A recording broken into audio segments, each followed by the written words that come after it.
Bonjour, et voyons donc pourquoi et pour quelles raisons les propriétaires peuvent vendre ou simplement se débarrasser d'une Honda Civic d'occasion. Seuls deux moteurs ont été officiellement fournis à la Russie. Un moteur à essence de 1,8 litres développant 140 chevaux. Avec transmission manuelle ou robot et un moteur de 2 litres, chargé, de 201 chevaux. Avec la mécanique. Peu de voitures étaient importées des États-Unis en Russie. Ils étaient équipés d'un moteur hybride de 1,3 litres et d'une CVT. Quelques pourcents supplémentaires des voitures actuellement vendues sur le marché secondaire nous sont parvenus d'Europe avec un moteur diesel de 2,2 litres. L'unité 1.8 la plus populaire parcourt au moins 250 000 km avant la révision. Le moteur est simple, sans turbine ni système d'injection délicat, l'entretien ne sera pas extrêmement coûteux. Mais en raison de défauts de conception, le moteur surchauffe rapidement et souvent, vous devez donc toujours être vigilant avec le système de refroidissement. Cela devrait fonctionner comme une horloge. Si la chaîne de distribution n'a aucune date d'expiration, les bougies d'allumage doivent être changées tous les 15 000 km.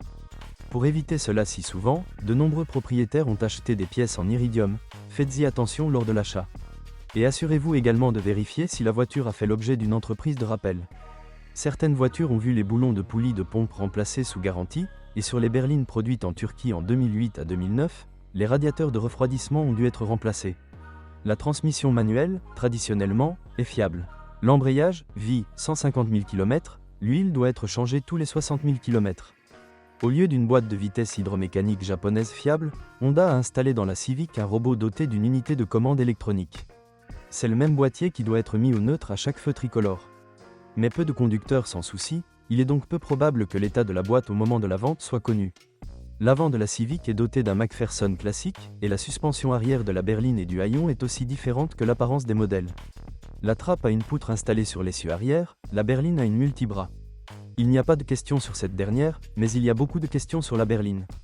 Étonnamment, le métal du produit lui-même est si fragile et si fin que même un caillou rebondi peut jeter une pièce coûteuse. La suspension de la berline est beaucoup plus confortable à l'intérieur de la voiture. Mais la trappe fait jurer le conducteur et les passagers en déplacement en raison de la rigidité et de l'absence d'au moins certains réglages de suspension. L'insonorisation est également un point faible de la Civic. Bien sûr, vous entendrez votre interlocuteur, mais avec lui vous entendrez le bruit des passages de roues, du moteur et des pneus. La garde au sol de la berline est de 145 mm, tandis que celle de la berline est légèrement plus élevée 150 mm. C'est suffisant pour rouler en ville, mais soyez prudent lorsque vous vous garez devant les trottoirs. L'intérieur de la Honda Civic vous emmènera dans un film de science-fiction sur les extraterrestres. Les Japonais ont intégré à l'intérieur de la Civic toute la haute technologie dont ils disposaient à l'époque. Même les sièges arrière de la berline se rabattent dans le sens opposé, les sièges montent jusqu'au dossier. Cela n'augmente pas du tout l'espace du coffre, mais pour une raison quelconque, cela libère la rangée arrière.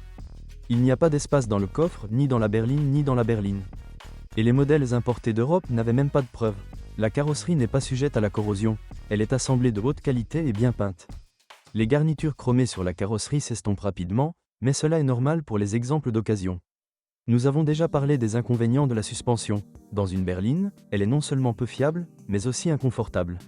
Malgré le prix budgétaire du modèle lui-même, les pannes possibles ne coûteront pas un joli centime, mais la moitié du coût de la voiture. Par exemple, la crémaillère de direction assistée électrique cogne. De plus, les bruits de cognement ont commencé même sur les voitures sous garantie, mais les pièces de rechange n'ont pas été changées, ce qui explique cela comme un défaut de conception. Assurez-vous de diagnostiquer le rack avant de l'acheter, car le coût de cette pièce est trop élevé pour fermer les yeux sur les défauts. Et si vous entendez un grincement lorsque vous tournez le volant, cela signifie que les roulements de support sont à remplacer. Selon la réglementation, ils changent tous les 80 000 km. Vérifiez auprès du vendeur à quel kilométrage le remplacement a été effectué. La batterie native de la Civic ne dure que 2 à 3 ans. Si la voiture a été utilisée souvent et beaucoup par temps froid, la batterie faible mourra encore plus tôt. Vérifiez avant d'acheter quelle batterie est installée dans la voiture. Peut-être que le propriétaire l'a remplacée par un modèle non standard, dans ce cas, renseignez-vous sur sa puissance. Les contacts du moteur d'essuie-glace s'oxydent souvent, de sorte que les essuie-glaces gèlent soudainement dans n'importe quelle position.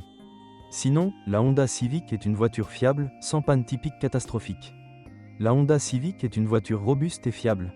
Les offres sont nombreuses, il y a beaucoup de choix. Nous vous recommandons d'examiner de plus près une voiture équipée d'un moteur de 1,8 litres et d'une transmission manuelle. Il est préférable de choisir une berline parmi les styles de carrosserie, même malgré le design inhabituel de la berline. Premièrement, il y a moins de problèmes de conception avec la berline. Deuxièmement, les jeunes coureurs préféraient les voitures à haillons et parvenaient à conduire des modèles non sportifs dans les rues de la ville comme s'ils participaient à des courses sur circuit. Et gardez à l'esprit que les voitures nous arrivaient assemblées dans des dizaines de pays. Honda possédait de nombreuses usines disséminées dans le monde dans les années 2000. Si possible, prenez une voiture importée du Japon, ce sont les plus solides.